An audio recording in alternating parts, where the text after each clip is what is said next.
Welcome humanoids back to my channel where I share my gaming opinions, and yes, these are my opinions, so calm your tits. I wear glasses, my lovelies. I didn't feel like squinting today. I don't hate my glasses, I have contacts on and I wasted money on them, so glasses kind of obscure them. It's like, I want you to see what I paid money for, you know? I want to see what I paid money for. I just wanted to have a talk with you guys, and I was thinking about my evolution in gaming and gaming consoles, because what I play on now and the genres I play were not the same back then. Like, my first love was N64. I was a child. I barely remember. I have great memories of my siblings playing GoldenEye, playing Mario Kart 64, and Mario 64, right? And when I first picked up that controller, barely able to wipe my ass as a child, but I picked up that controller, my world was changed. I didn't know what the fuck I was doing. I always lost in Mario Kart. I was too young to play GoldenEye. I probably walk into the wall constantly. Banjo and Kazooie, I tried to play that as a kid, but it was really fucking hard. I didn't know how to switch between the bird and the bear and all that stuff. I can't lie, Nintendo started it all for me. But I hold so many precious family memories with N64 that I would buy one right now if I could. I have great memories of those games, but not just those games, but the bonding that it helped develop between me and my siblings. Even though I was, once again, really too young to understand literally anything, I was old enough to understand how to jump, run, and hit. I was old enough to know certain buttons and certain things. We also had a Sega Genesis, but I don't remember that one that well because they didn't play it. My siblings didn't play it on that much. And I'm not trying to shit on Sega, but like, we all know who was pulling no punches in the gaming industry. And even as a kid, I was very aware of how good the graphics were in these games. I don't know why. I didn't have any comparison, but the fact that in Mario 64, he didn't look like just a bunch of cubes, amazing, mind blown. Whew.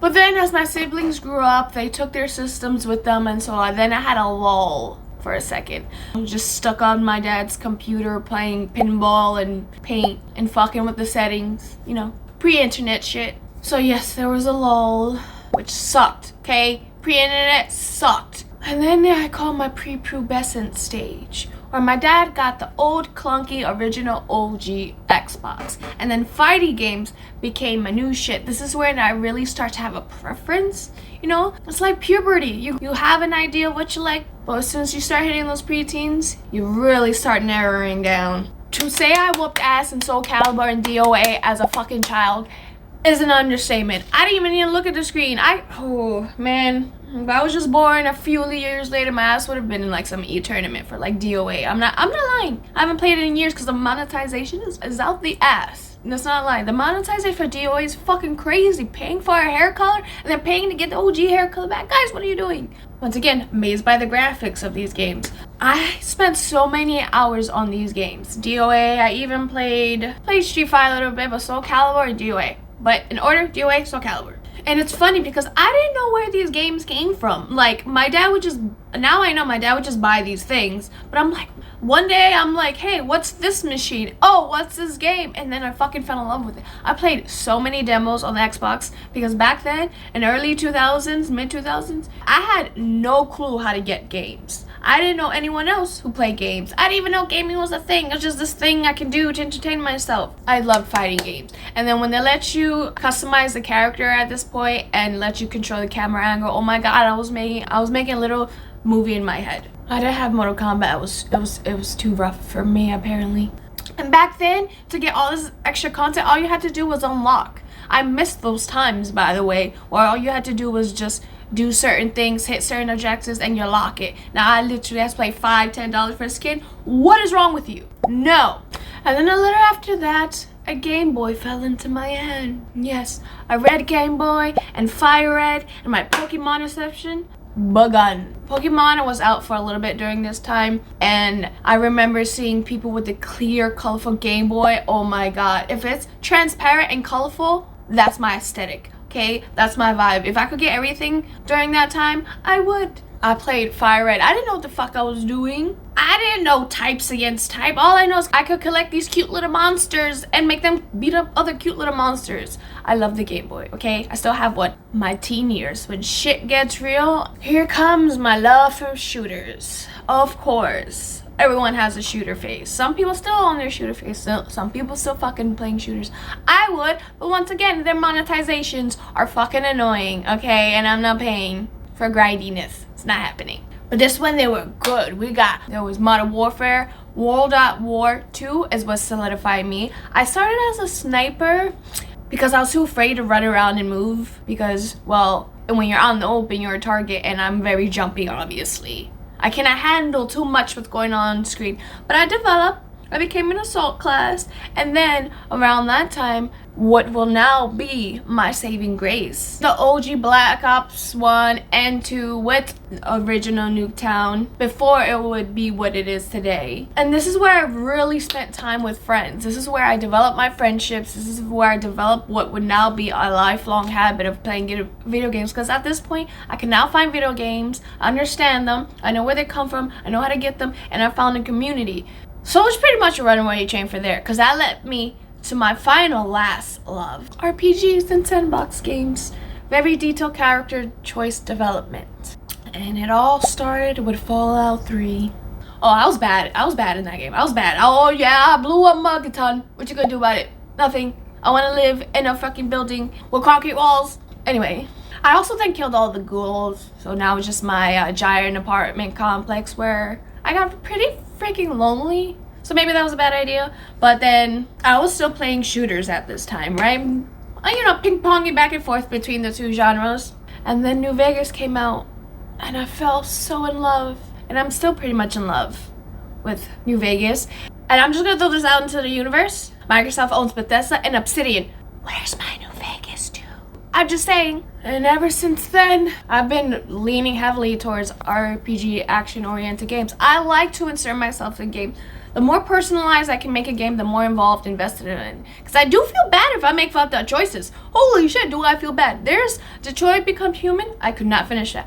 Why? Because if that little girl dies, I'm gonna die. If that little girl dies, I'm gonna die. And I can't handle that choice if it's my fault.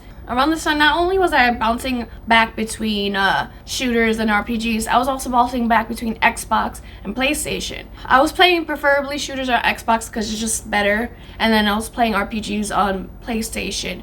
I get why I leaned heavier towards RPGs because, like I said, personalizing and choices are really my thing. But I don't know why I kind of just like abandoned Xbox. Maybe it was a battery thing, or maybe it was the exclusives. Probably the exclusives. I don't know. PlayStation 3 was it just felt right. Even though I know Xbox won that generation, I didn't care. I was into console wars a little bit, but as an adult, you realize why I can have all of them, because I'm gonna get all of them because I got adult money and I buy adult toys. I just started to lean more and more into the RPG, and at around the same time, slowly, it wasn't as noticeable, but slowly, the monetizations and the paid mats were starting to come. But like around 2012 and 2013, we did not know it was going to be the problem that it is right now. We had no fucking clue. I think Candy Crush did that because people saw how you could monetize Candy Crush, and so I feel like other games took that idea and ran with it when Candy Crush became a big thing on Facebook. But that's another topic for another day. I do think platforms like Facebook and mobile gaming kind of is the reason why the gaming industry is the way that it fucking is right now. Sucky, like hard. But that's a topic for another time. By the time PS4 came out, I hadn't played a Call of Duty in a bit. I bought a PS4 on my own. The PS3 was a shared system, but the PS4 was mine. I bought that for me, my own money. Okay, it wasn't split with anyone else. And I had stopped playing shooters a little bit before then anyway. And then Battlefield 4 came out, and I played that through all my college years. And then, oh my god, nothing else. I played nothing. Towards the end, when Fallout 4 came out and Dragon Age 4 came out, I played that. But once again, RPG heavy narrated game, right? After Battlefield 4, I played Battlefield 1 a little bit, and then I stopped. And that's when I completely stopped playing shooters for years at this point, because I believe, once again, I make a statement with my dollars.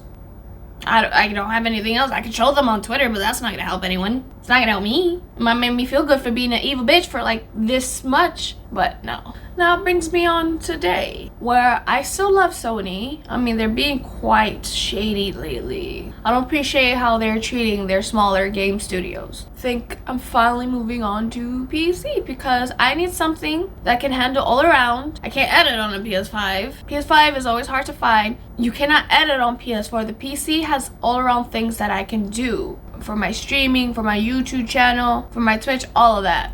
It just makes more financial sense. I'm not banning Sony. As soon as I get the money to buy a PS5, I will. Maybe Xbox Series S, I want all of them. I definitely want that Cosmic Red controller. Like, that is my shit.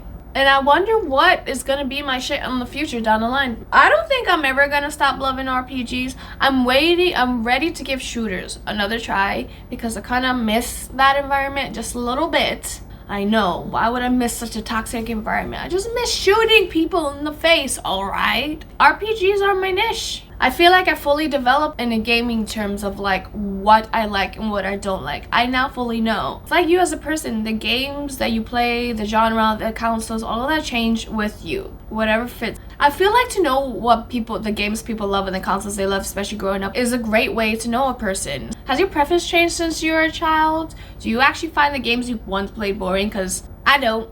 I bought a Mario 64 for my 3DS and I play that shit all the time. That's the game you play when you don't want to really focus on anything, but you want to play something. You know what I mean? I feel like you can tell a lot about people, about their gaming life, their gaming puberty. Because some people only play one genre. Not even that, some people only play one game publisher. Oh, let's go even deeper. One game from one publisher and one game from that publisher. So we all got different tastes, you know? I ain't here trying to shit on anyone. Let me know what you guys think down in the comments, or you don't even know what the fuck I'm talking about. Like, subscribe, and I'll see you next time. Do good things for goodness sake, humanoids. Bye.